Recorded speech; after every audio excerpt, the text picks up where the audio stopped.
bonjour à tous. Donc plus près, on m'entend tous bien, c'est bon.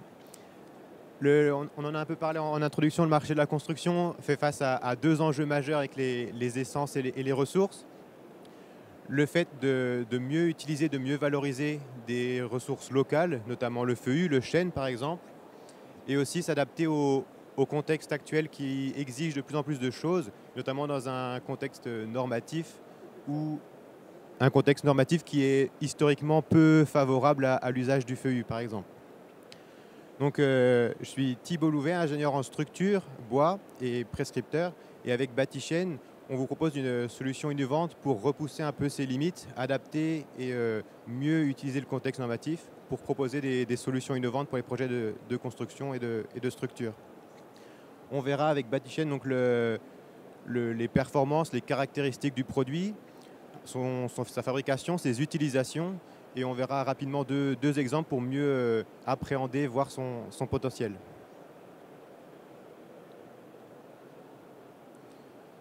On l'a représenté en introduction, la forêt française c'est 72% de bois feuillu, essentiellement du chêne, alors que la construction elle est historiquement et globalement faite à partir de résineux. Donc en plus d'aggraver l'impact carbone dans les constructions, ça va jouer à avoir un enjeu et un poids fort dans tout ce qui est balance commerciale en France. Voilà, en 2023, on parlait de 8 milliards, un peu plus de 8 milliards de déficit et 1,6 milliard uniquement pour les projets, les produits de structure, ce qui est assez impactant puisqu'on a besoin donc, pour notre construction d'importer presque la moitié, 45% de nos besoins. Et donc alors qu'on a de la ressource en France et qu'on pourrait mieux l'utiliser. On parle de ressources de bois d'œuvre. Alors la ressource, elle est là, de 2,8 milliards de mètres cubes en France. Mais la part en feuillu et en chêne, elle est assez faible, due à la qualité des bois, seulement 400 millions. Et ces bois de très bonne qualité, ils ont déjà des débouchés, la menuiserie, la tonnellerie par exemple. Par contre, dans la définition qui est faite du bois d'œuvre, en fonction des tailles, des diamètres d'arbres, des longueurs de troncs, il reste un grand gisement de bois donc, hors bois d'œuvre qui est très bon structurellement mais qui est peu utilisé. Donc c'est ce chêne de qualité secondaire que l'on souhaite valoriser dans Batichène. La ressource en bois de qualité secondaire, elle est présente en France. Par contre, elle présente quelques points bloquants ou un peu plus contraignants pour son utilisation, pour sa valorisation. Le bois, il est un peu plus flexueux, ce qui fait que pour l'optimiser, pour le déligner, il va y avoir plus de pertes que dans du bois plus droit de meilleure qualité. Donc il y aura des rendements assez faibles.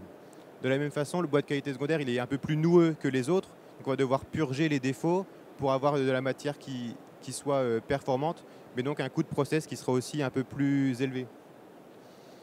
Et ensuite, dans le contexte et les points qui étaient bloquants à l'initiative de ce projet, le contexte normatif, historiquement plutôt orienté sur la construction pour le bois résineux, et qui fait que donc, pour mettre un produit sur le marché, on va devoir le classer mécaniquement, assurer ses caractéristiques.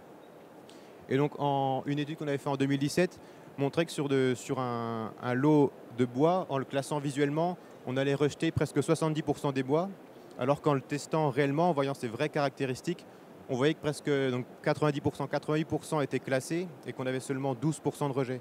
Donc on voit qu'au niveau des normes, elles ont du mal à appréhender les spécificités du bois feuillu et du chêne. Et donc il y a un enjeu à travailler là autour.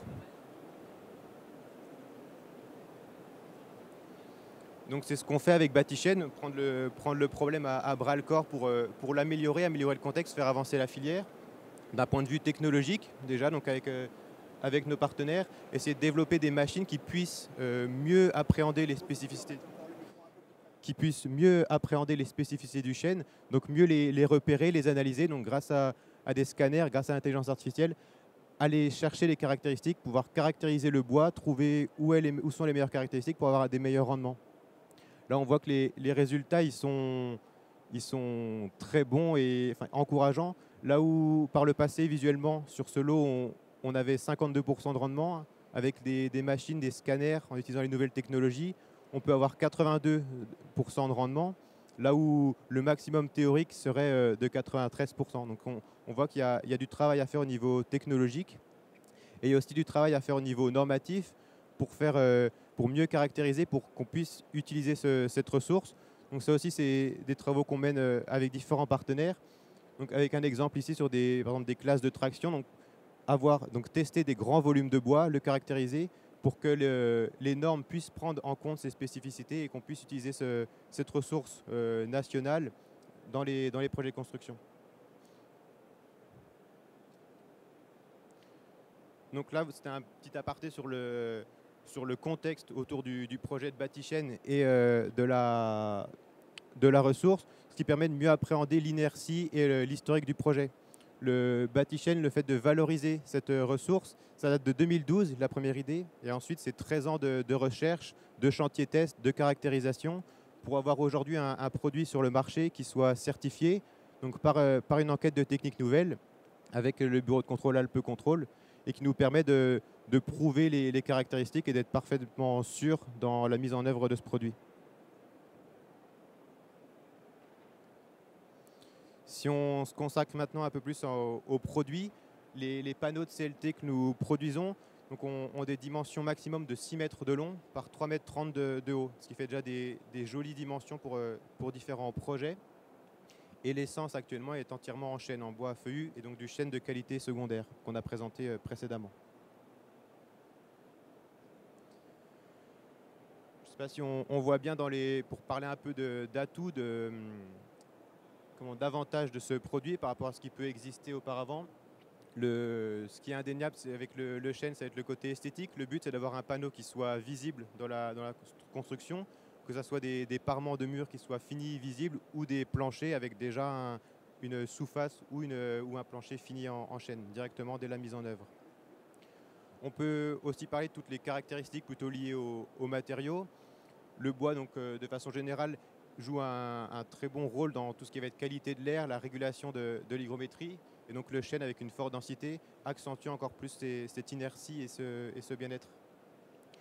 Dans les caractéristiques plutôt mécaniques du produit, on parle du chêne comme un bois très rigide, très dur, donc ce qui va se retrouver dans la structure, avec notamment de l'amélioration des caractéristiques en plancher où on va pouvoir limiter les déformations par rapport à d'autres essences plutôt résineuses.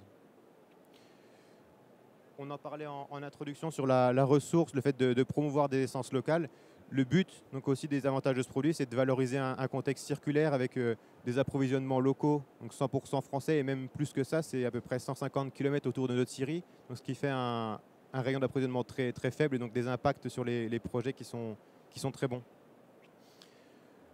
Le chêne, comme d'autres essences, et plus particulièrement le chêne, a une très forte densité. Au niveau stockage carbone, par exemple, il va stocker beaucoup plus de CO2, ce qui est aussi un point non négligeable pour la construction. Notre ligne de production, elle est très, très flexible, ce qui fait qu'on produit des panneaux uniquement sur mesure. Il n'y a aucune chute, ce n'est pas un standard que l'on va après vendre ou stocker. C'est vraiment de la production sur mesure en fonction des projets d'architecture, ce qui permet d'optimiser, d'avoir une utilisation efficiente de la matière et surtout au niveau du coût de vendre uniquement le bois utile et pas avoir de chutes qui seront ensuite broyées ou non utilisées. Et donc on parlait de valorisation de bois locaux, donc voilà, c'est tout un écosystème, toute une chaîne de valeur qui est recentrée en France et voilà ce qui est vraiment un plus sur ce produit. Dans l'utilisation, le contexte où on peut l'utiliser, c'est assez vague, assez développé, que ce soit donc dans de l'habitation, en première et deuxième famille. Ensuite, tout ce qui va être tous les établissements recevant du public, donc de tout type, que ce soit des écoles, d'autres bâtiments publics, des salles de sport par exemple. Et l'utilisation, on la retrouve aussi après dans tout ce qui va être projet de bureaux industriels, surélévation, extension. Donc voilà, c'est un matériau qui se prête bien à tous ces types de projets. Dans la limitation actuelle du produit, on est limité en hauteur, donc à 3 étages et ou 18 mètres. Et on est aussi pour l'instant limité aux locaux, donc hors forte hydrométrie, donc des piscines par exemple, où on ne pourra pas pour l'instant être prescrit.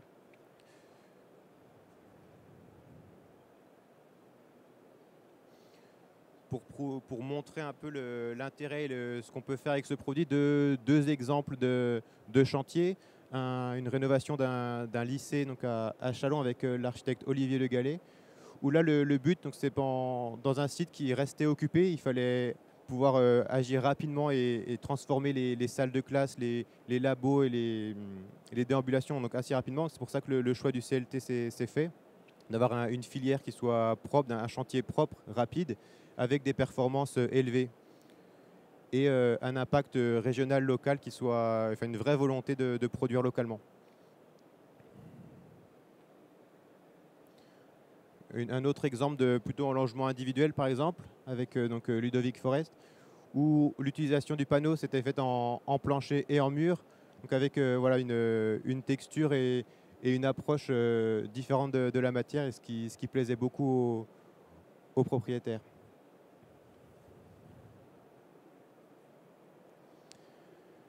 Donc vous l'avez un peu compris au travers de cette présentation. Donc Batichen, c'est un panneau de structure performant, mais c'est aussi et surtout une vision globale de la filière, de l'évolution de la filière, de l'utilisation de la ressource, voilà, que l'on cherche à promouvoir et à développer dans tous les types de projets que l'on peut faire localement et nationalement. Donc si vous avez d'autres questions, j'aurai plaisir à y répondre ou après à vous accompagner sur tout type de projet. Merci beaucoup.